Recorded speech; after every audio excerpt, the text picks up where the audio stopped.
હવે આપણે nucleic acid hybridisation જોશું. આગળ આપણે પ્રોટીન કમ્પેરિઝન જોયું, ત્યાર પછી GC% રેશિયોના આધારે ઓર્ગેનિઝમનું આઇડેન્ટિફિકેશન જોયું. તો હવે આપણે ન્યુક્લિક એસિડ હાઇબ્રિડાઇઝેશન જોઈએ. The similarity between genomes can be compared more directly by use of nucleic acid hybridization. બરાબર, હાઇબ્રિડાઇઝેશન એટલે કે બાઇન્ડિંગ. તો અહીંયા ડીએનએ બાઇન્ડિંગ, ડીએનએ હાઇબ્રિડાઇઝેશન થઈ અને આપણે એક નોન ડીએનએ સિક્વન્સ જોડે અનનોન ડીએનએનું રનિંગ કરાવીને આપણે એનું હાઇબ્રિડાઇઝેશન કરાવીને સ્ટડી કરવાનું છે. If a mixture of single stranded DNA formed by heating double stranded DNA is cool and held at temperature about 25 below the melting temperature, strand with complementary base sequences will reassociate to form stable double stranded DNA, whereas non-complementary strand will remain single. આખી પ્રોસેસની આ વાત કરી કે આપણે એક organism કે જે non છે, બરાબર, જેની સિક્વન્સ નોન છે, એનું ડીએનએ લેવાનું, એ ડીએનએનું કટિંગ કરવાનું, બરાબર. મેલ્ટિંગ કરશું એટલે ઓટોમેટિક બંને વચ્ચેના હાઇડ્રોજન બોન્ડ બ્રેક થશે. પણ એ ડીએનએ કેવું હોય? Radio active label. હવે એ બંનેની સ્ટ્રેન્ડ અલગ પડી ગઈ છે, પછી એનું શું કરવાનું? તો કે અનનોન ડીએનએ સિક્વન્સ જોડે એનું હાઇબ્રિડાઇઝેશન કરવાનું, એટલે રીએસોસિએશન થશે. એટલે એક આપણી રેડિયો એક્ટિવ સ્ટ્રેન્ડ હશે, એની જોડે જે કોમ્પ્લિમેન્ટરી સ્ટ્રેન્ડ બાઇન્ડ થશે, એના આધારે આપણે એની જે કોમ્પ્લિમેન્ટરી સ્ટ્રેન્ડ હશે એની સિક્વન્સ જાણી શકશું, બરાબર.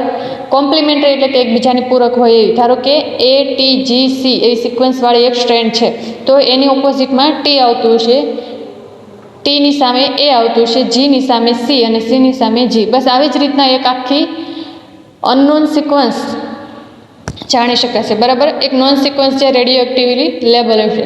Because strand with similar but not identical sequences associate to form less temperature stable double stranded DNA hybrid, incubation of the mixture at least around 30 to 50 degree below the melting temperature will allow hybrid to more diverse single stranded DNA to form. હવે એમ કહે છે કે જે identical એટલે કે એકબીજાથી similar એટલે કે એકબીજાથી સરખી છે, પણ નોટ આઇડેન્ટિકલ એટલે કે એકબીજાની કોમ્પ્લિમેન્ટરી નથી. સરખી એટલે કે એકની પેર એટીજીસી છે તો બીજી સિક્વન્સની પેર પણ એટીજીસી છે, તો એ બંને એકબીજા સાથે જોડાઈ શકશે નહીં. શું કામ? તો કે એની કોમ્પ્લિમેન્ટરી હોવી જોઈએ.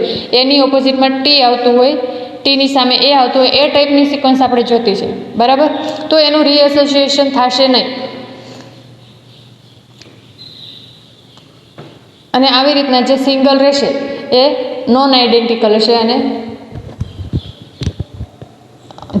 જેનું બાઇન્ડિંગ થશે એનો મતલબ એમ કે બંને એકબીજાથી સરખી છે, બંને એકબીજાની પૂરક છે. એના આધારે આપણે એની સિમિલારિટી કાઢી શકશું.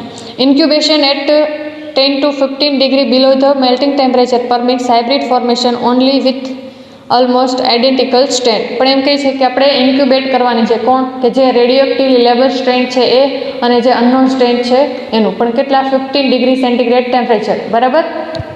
બિલો ધ મેલ્ટિંગ ટેમ્પરેચર. મેલ્ટિંગ એટલે કે આપણે સૌપ્રથમ બંને ઓર્ગેનિઝમ, એક ઓર્ગેનિઝમ 1 હશે કે જે આપણે જાણીએ છીએ, અને એક અનનોન ઓર્ગેનિઝમ છે, ઓર્ગેનિઝમ 2, જેને આપણે જાણતા નથી. તો બંનેની જે ડબલ સ્ટ્રેન્ડ હશે એને સિંગલ સ્ટ્રેન્ડ એનું કટિંગ કરવામાં આવ્યું છે. એના માટે કંઈક ટેમ્પરેચર આપવામાં આવ્યું છે, એને શું કીધું છે આપણે? એનું મેલ્ટિંગ ટેમ્પરેચર. તો આ ટેમ્પરેચર કરતાં ઓછું ટેમ્પરેચર એને આપવાનું છે. એના માટે? એના હાઇબ્રિડ ફોર્મેશન માટે. In one of the more widely use hybridization technique, nitrocellulose filter with bound non-radioactive DNA strand are incubated at appropriate temperature with single stranded DNA fragment made radioactive with 32P 3H or 14C.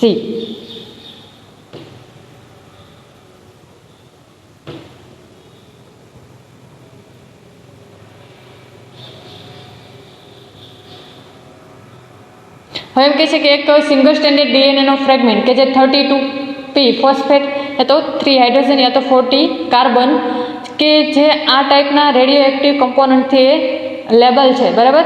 એનું શું કરવાનું? Incubation. કોની જોડે? તો કે જે unknown છે, non radio active છે એના જોડે, નાઇટ્રોસેલ્યુલોઝ ફિલ્ટર પેપર ઉપર. એટલે શું થશે? તો કે એની જે કોમ્પ્લિમેન્ટરી હશે એ બંને એકબીજાથી બાઇન્ડ થઈ જશે, અને જે નોન કોમ્પ્લિમેન્ટરી હશે એ બાઇન્ડ થશે નહીં. અને આના આધારે આપણે ડીએનએની સિક્વન્સ જાણી શકીએ. અહીંયા આખી પ્રોસેસ આપી છે, આપણે જોઈએ. After radioactive fragments are allowed to hybridize with membrane bound single stranded DNA, the membrane is forced to remove any non-hybrid single stranded DNA and its radioactivity is measured. હવે એમ કહે છે કે જેનું બાઉન્ડ થઈ ગયું છે, બરાબર, એક રેડિયો એક્ટિવ છે અને એની સાથે જે બાઉન્ડ થયું છે એ નોન રેડિયો એક્ટિવ છે. તો જે સિંગલ સ્ટેન્ડર્ડ થઈ એને વોશ આઉટ કરી નાખવાની, કે જેનું બાઉન્ડ કોઈ જોડે નથી થયું, બરાબર, અને જેનું બાઇન્ડિંગ થયું છે એને લઈ લેવાની અને એનું રેડિયો એક્ટિવિટી મેઝર કરી લેવાની. જેના આધારે આપણે જાણી શકીએ કે કઈ સ્ટ્રેન્ડ કોની કોમ્પ્લિમેન્ટરી છે. અહીંયા આપણને એક આખી ફિગર આપી છે. જો અહીંયા ઓર્ગેનિઝમ 1 લીધું છે, ઓર્ગેનિઝમ ટુ બી કમ્પેર, એ અહીંયા 2 ઓર્ગેનિઝમ આપ્યા છે કે જેને કમ્પેર કરવાના છે, ઓર્ગેનિઝમ 1 અને ઓર્ગેનિઝમ 2. બંનેનું જીનોમિક ડીએનએ લીધું છે, બરાબર. એનું શીરિંગ એટલે કે બંનેની સ્ટ્રેન્ડ આપણે બ્રેક કરવાની છે. પણ અહીંયા શું ડિફરન્સ છે? અહીંયા ફોસ્ફેટ જેવું કંઈક દેખાય છે. આ જે ફોસ્ફેટ દેખાય છે એ શું છે? આ બધી સ્ટ્રેન્ડ રેડિયો એક્ટિવલી લેબલ છે અને આ બધી સ્ટ્રેન્ડ અનલેબલ છે, કે જેનું આ ઓર્ગેનિઝમ 2 છે એની સ્ટ્રેન્ડનું આપણે સિક્વન્સિંગ કરવાનું છે, એનું ડીએનએની સિક્વન્સ આપણે જાણવાની છે. આ ઓર્ગેનિઝમ 1 છે એનું આપણે ઓલરેડી જાણીએ છીએ, બરાબર. આ શું છે? તો કે રેડિયો એક્ટિવલી લેબલ સિક્વન્સ જે ફોસ્ફેટથી heat to form single strand, અહીંયા આપણે એને હીટિંગ આપ્યું, બરાબર. તો એનું જે મેલ્ટિંગ ટેમ્પરેચર હશે ત્યારે એ મેલ્ટ થશે, મતલબ કે એની બંને વચ્ચેનો હાઇડ્રોજન બોન્ડ બ્રેક થશે અને બધી સ્ટ્રેન્ડ એકબીજાથી છૂટી પડી જશે. આ નોન ઓર્ગેનિઝમની રેડિયો એક્ટિવ સ્ટ્રેન્ડ છૂટી પડી છે અને આ અનનોન ઓર્ગેનિઝમની નોન રેડિયો એક્ટિવ સ્ટ્રેન્ડ છૂટી પડી છે.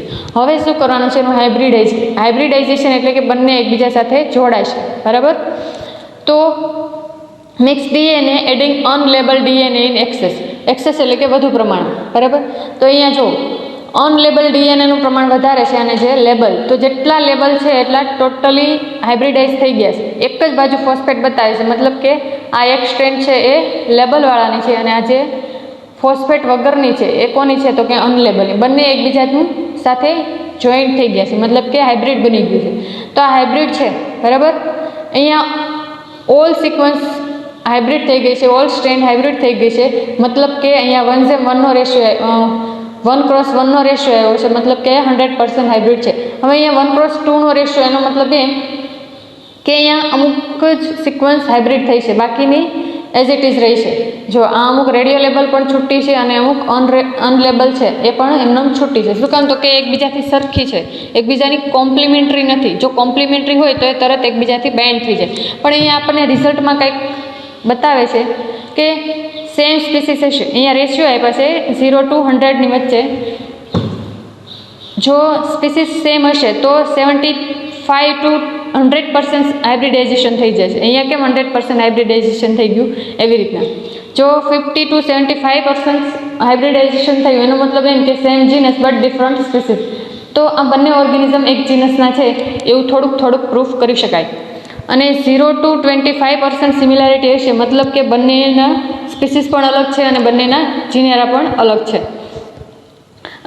અહીંયા આપણને રિઝલ્ટ આપ્યું છે કે 1:1 રેશિયો આવે, બરાબર. તો એનો મતલબ એમ કે 100% હાઇબ્રિડાઇઝેશન થયું અને બંને સેમ સ્ટ્રેન છે. પણ 1:2 છે, બરાબર. એમાં 25% જેટલું સિમિલારિટી આવે તો એનો મતલબ એમ કે 1 and 2 આર લાઇકલી ડિફરન્ટ જીનેરા. બંને એકબીજાથી થોડાક ડિફરન્ટ જીનેરા છે, બરાબર. એ બંને એકબીજાથી સેમ નથી એવું આપણને જાણવા મળે છે. તો આખી હાઇબ્રિડાઇઝેશન ટેકનિક હતી જેના આધારે આપણે જાણી શકીએ કે ભાઈ 2 ઓર્ગેનિઝમનું ડીએનએ કેટલું એકબીજાથી મળતું આવે છે અને આના આધારે આપણે નોવેલ ઓર્ગેનિઝમને કયા ટેક્ઝાની અંદર અરેન્જ કરવું એ જાણી શકીએ છીએ. નેક્સ્ટ જોઈએ. અહીંયા ડિટેલ આપી છે કે genomic DNA is isolated from test organism. Organism 1 છે એ ટેસ્ટ ઓર્ગેનિઝમ છે, બરાબર. One of the DNA is label, એનું રેડિયો એક્ટિવ લેબલ કર્યું છે. અહીંયા રેડિયો એક્ટિવ ફોસ્ફેટ દ્વારા એનું લેબલિંગ કર્યું છે. B excess unlabel DNA is added to prevent label DNA from reannealing with itself. હવે એમ કહે છે કે રીએનેલિંગ એટલે કે રીજોઈનિંગ. તો એ જે સ્ટ્રેનનું આપણે મેલ્ટિંગ કરીને જુદી પાડી એની એકબીજા સાથે જોડાઈ ન જાય એના માટે આપણે બહારથી એક્સેસ સ્ટ્રેન્ડ એડ કરવાની છે. એ જે આપણે અનનોન ઓર્ગેનિઝમ હતું ને ઓર્ગેનિઝમ 2 એની સ્ટ્રેન્ડ જે એડ કરી હતી ને એ, બરાબર. Following hybridize DNA is separated from unhybridize DNA. તો આપણે એનું હાઇબ્રિડાઇઝેશન કરાવીશું કે જે કોમ્પ્લિમેન્ટરી છે એ જોડાઈ જશે અને નહીં અનકોમ્પ્લિમેન્ટરી છે સિંગલ રહેશે. Radioactivity in the hybridize DNA is measure radioactivity in the control organism 1 DNA hybridized to itself is taken as the 100% hybridization value. એમ કહે છે કે જે ઓર્ગેનિઝમ 1ના બધાય રેડિયો એક્ટિવલી લેબલ સ્ટ્રેન્ડ હતી એ બધી હાઇબ્રિડાઇઝ થઈ જાય કોના જોડે? અનનોન જોડે. એનો મતલબ એમ કે બંને એકબીજાથી 100% સિમિલર છે. The quantity of radioactivity bound to the filter reflects the amount of hybridization and thus the similarity of the DNA sequences. એમ કહે છે કે જેટલા ટકા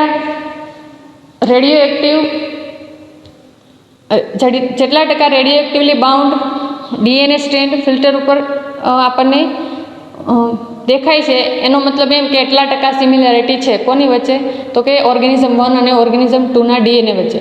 The degree of similarity or homology is expressed as percent of experimental DNA radioactive activity retained on the filter compared with the percent of homologous DNA radioactivity bound under the same condition. એમ કહે છે કે degree of similarity બરાબર કેટલા ટકા similarity છે એના આધારે આપણે નક્કી કરી શકીએ તો કે જે રેડિયોએક્ટિવલી લેબલ હતું હોમોલોગસ ડીએનએ એ જે ઓન લેબલ ડીએનએ સાથે બાઇન્ડ થયું એના આધારે આપણે ઉપર જોયું કે 1x1 મતલબ કે 100% બાઇન્ડિંગ એન્ડ 1x2માં આપણે 25% બાઇન્ડિંગ થયું હતું. બાકીના બધા સ્ટ્રેન્ડ સિંગલ સ્ટેન્ડર્ડ હતી. એનો મતલબ એમ કે બંને ડિફરન્ટ જીનરના છે. તો બસ આના આધારે આપણે ઓર્ગેનિઝમ 1 અને ઓર્ગેનિઝમ 2 એકબીજાથી સિમિલર છે કે ડિસિમિલર એ જાણી શકીએ છીએ. Two strain whose DNA show at least 70% relatedness under optimal hybridization condition and less than 5% differences in TM often are considered member of same species. હવે એમ કહે છે કે 70% સિમિલારિટી હોય બરાબર બંને ઓર્ગેનિઝમની ડીએનએ સ્ટ્રેન્ડ વચ્ચે તો એનો મતલબ એમ કે બંને એકબીજાથી સિમિલર છે એન્ડ એનું મેલ્ટિંગ ટેમ્પરેચર 5% ડિફરન્સ હોય તો પણ એમ કહી શકાય કે અરાઉન્ડ એ બંને તો સેમ જ હશે. ધારો કે ઓર્ગેનિઝમ 1 હતું એનું મેલ્ટિંગ ટેમ્પરેચર અરાઉન્ડ 100 ડિગ્રી છે અને ઓર્ગેનિઝમ 2નું 95 ડિગ્રી તો બંનેને મેલ્ટિંગ ટેમ્પરેચરમાં અરાઉન્ડ 5% ડિફરન્સ છે તો એનો મતલબ એમ કે મે બી એ બંને ઓર્ગેનિઝમ એકબીજાથી સેમ હશે. If DNA molecules are very different in sequence they will not form a stable detectable hybrid. એમ કહે છે કે જો બંને ડીએનએની સિક્વન્સ એકબીજાથી ટોટલી ડિફરન્ટ હશે તો હાઇબ્રિડ બનશે નહીં. Therefore DNA hybridization is use to study only closely related organism. તો એમ કહે છે કે આ પ્રકારની જે મેથડ છે એ જે વધારે પડતા ક્લોઝલી એટલે કે વધારે પડતા સરખા ઓર્ગેનિઝમ હોય એના વચ્ચે સ્ટડી કરવામાં જ ઇમ્પોર્ટન્ટ છે. More distantly related organism are compare by carrying out DNA RNA hybridization experiment using radioactive ribosomal or transfer RNA. એમ કહે છે કે એવું હોય કે બંને ઓર્ગેનિઝમની સ્પેસીસ અલગ હોય એના જીનેરા અલગ હોય તો જે ઓર્ગેનિઝમ એકબીજાથી ટોટલી અલગ છે તો એવા પ્રકારના ઓર્ગેનિઝમના સ્ટડી માટે ડીએનએ આરએનએ નામનું હાઇબ્રિડાઇઝેશન કરવામાં આવે છે. આગળ આપણે જોયું કે જે સેમ જીનેરાવાળા હોય યા તો ઓલમોસ્ટ એકબીજાથી મળતા આવતા હોય એના માટે ડીએનએ ટેકનિક અને જે ડિફરન્ટ છે એના માટે DNA RNA hybridisation technique use કરવામાં આવે છે. Distant relationship can be detected because rRNA and tRNA genes represent only a small portion of the total DNA genome and have not evolved as rapidly as more other microbial genes.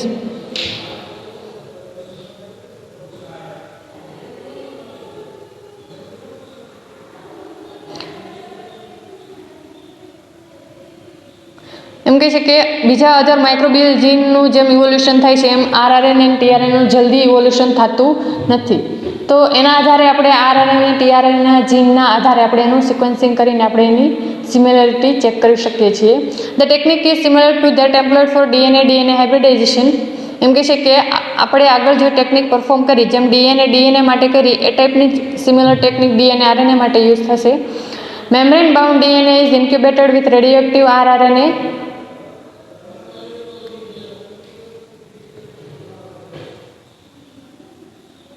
Wash and then counted. જેમ આપણે ઓલામાં કેમ પહેલાં melting કર્યું હતું મતલબ strand અલગ કરવાની પછી શું કરવાનું હતું કે જેમ ડીએનએનું લેબલિંગ કર્યું હતું એમ અહીંયા કોની વાત કરી છે કે રેડિયો એક્ટિવ આરઆરએનએ બરાબર. અહીંયા રેડિયો એક્ટિવ આરઆરએનએ મતલબ કે જે આરઆરએનનું આપણે રેડિયોએક્ટિવલી એને લેબલ કરી દેવાના છે. પછી અનનોન ઓર્ગેનિઝમનું ડીએનએ એની જોડે મિક્સ કરવાનું. પછી એને જે સિંગલ હશે એ વોશ આઉટ થઈ જશે અને જેનું હાઇબ્રિડ બની ગયું છે એઝ ઇટ ઇઝ રહેશે. તો આવી રીતના આપણે પ્રોસેસ પરફોર્મ કરવાની છે. Finding the temperature required to dissociate and remove half the radioactive rRNA from the membrane. The higher this temperature, the stronger the RNA-DNA complex and more similar the sequences. હવે એમ કહે છે કે શું કરવાનું, તો કે એના માટે ફર્ધર આપણે મેલ્ટિંગ ટેમ્પરેચર એપ્લાય કરવાનું. બરાબર. જો ટેમ્પરેચરમાં RNA-DNA કોમ્પ્લેક્સ જે બન્યું હતું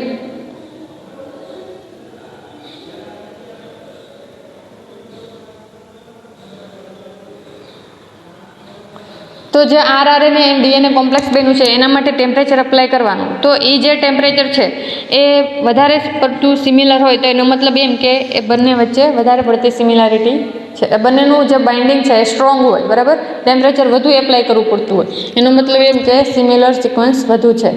ન્યુક્લિક એસિડ સિક્વન્સિંગ. હવે જેમ આપણે અહીંયા હાઇબ્રિડાઇઝેશન ટેકનિક યુઝ કરી હતી એમ અહીંયા આપણે ડાયરેક્ટ ન્યુક્લિક એસિડની સિક્વન્સનું સિક્વન્સિંગ કરવાનું છે.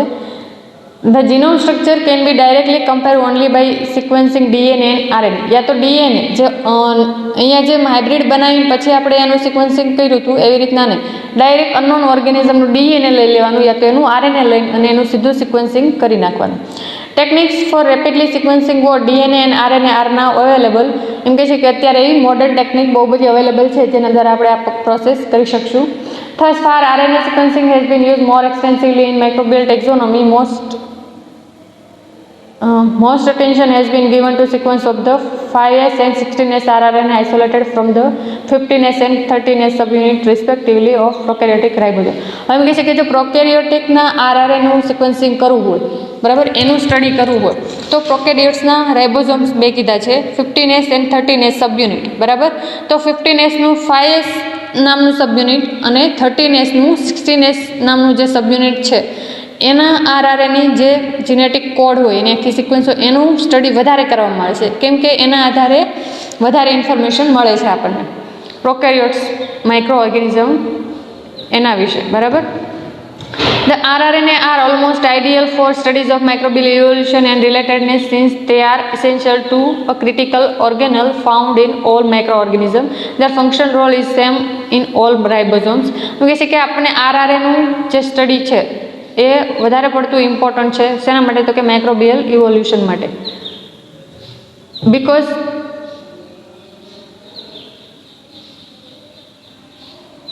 એની પાસે જે ઓર્ગેનલ્સ છે રાઇબોઝોમ્સ એ ઓલમોસ્ટ ઓલ ઓર્ગેનિઝમ પાસે હશે. બરાબર.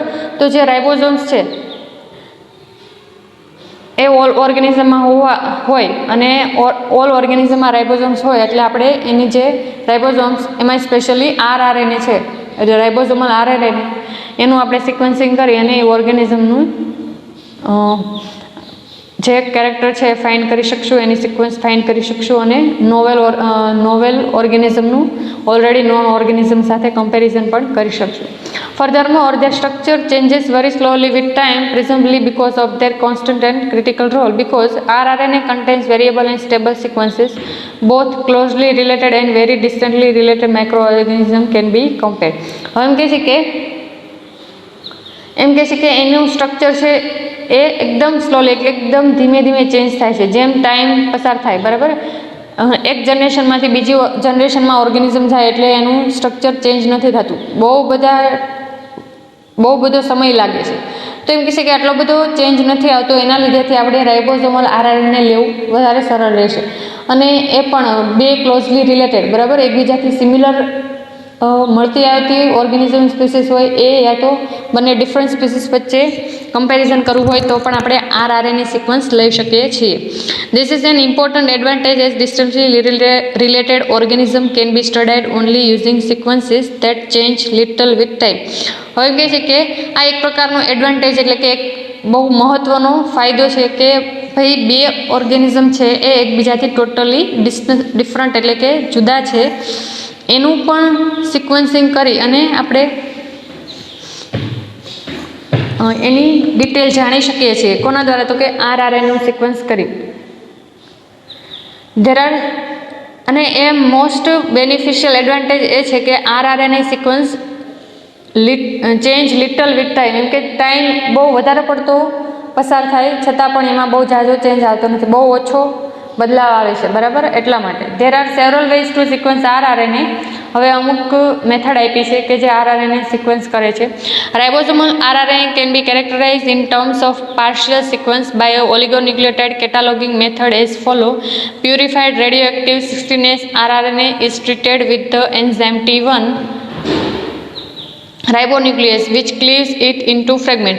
હવે એમ કહે છે કે એક ઓર્ગેનિઝમનું આપણે 16S RRNA લેવાનું, એનું T1 રાઇબોન્યુક્લિયસ પાછળ એઝ લાગ્યું, મતલબ કે એક એન્ઝાઇમ છે જે ક્લિવેજ કરતો હોય, બરાબર? તો રાઇબોન્યુક્લિયસ એન્ઝાઇમ શું કરશે? આ રાઇબોન્યુક્લિયસ RRNA છે એનું બ્રેકડાઉન કરશે, બરાબર? એના નાના નાના ફ્રેગમેન્ટ બનાવી નાખશે, એક ટુકડા બનાવી નાખશે. પછી તો the fragment are separated and all fragment composed of at least 6 nucleotide are sequenced. તો એમ કહે છે કે એ જે એન્ઝાઇમ છે એનું ફ્રેગમેન્ટેશન કરશે તો અરાઉન્ડ એક ટુકડાની અંદર કેટલા 6 ન્યુક્લિયોટાઇડ હોવા જોઈએ, એવા ફ્રેગમેન્ટ બનાવવાના.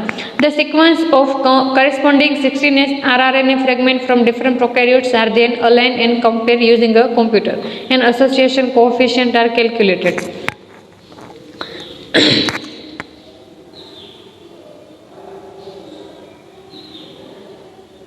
તો એમ કહે છે કે જે ડિફરન્ટ ઓર્ગેનિઝમ છે, બરાબર, એની સિક્વન્સનું ઓલરેડી નોન સિક્વન્સ જોડે અલાઇનમેન્ટ એટલે કે બાઇન્ડિંગ કરાવવાનું અને એનો એક એસોસિએશન કોએફિશિયન્ટ રેશિયો નીકાળવાનો, જેના આધારે આપણે એની સિમિલારિટી કેલ્ક્યુલેટ કરી શકશું.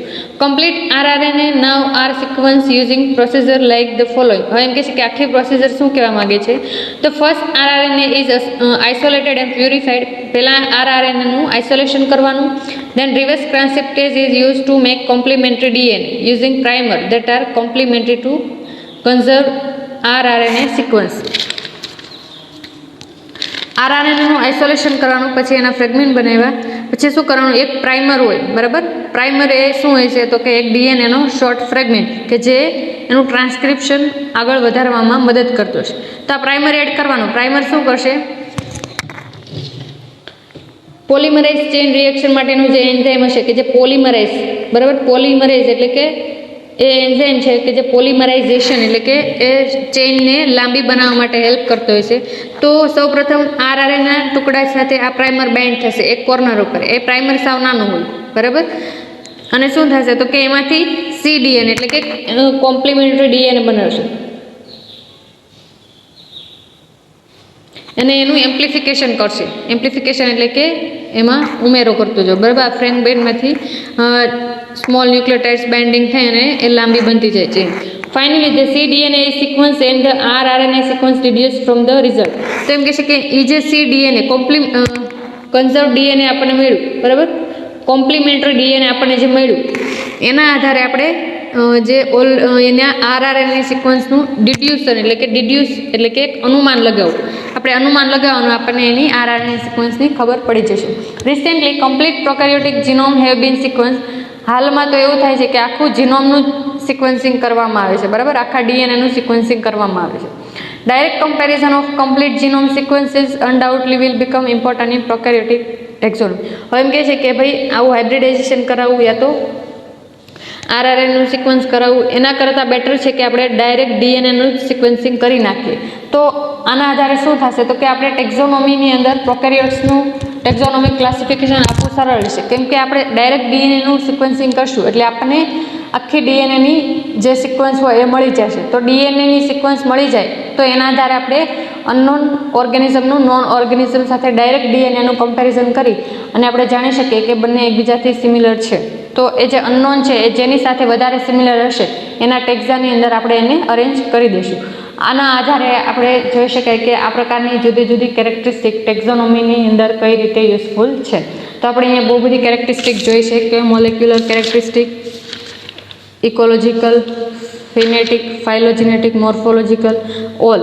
તો બસ આવી જ કેરેક્ટરિસ્ટિકના આધારે આપણે કમ્પેરિઝન કરીને આપણી ટેક્ઝોનોમીની અંદર માઇક્રો ઓર્ગેનિઝમની પ્લેસ ગોતી શકીએ છીએ. બાકીનું નેક્સ્ટ જોઈએ.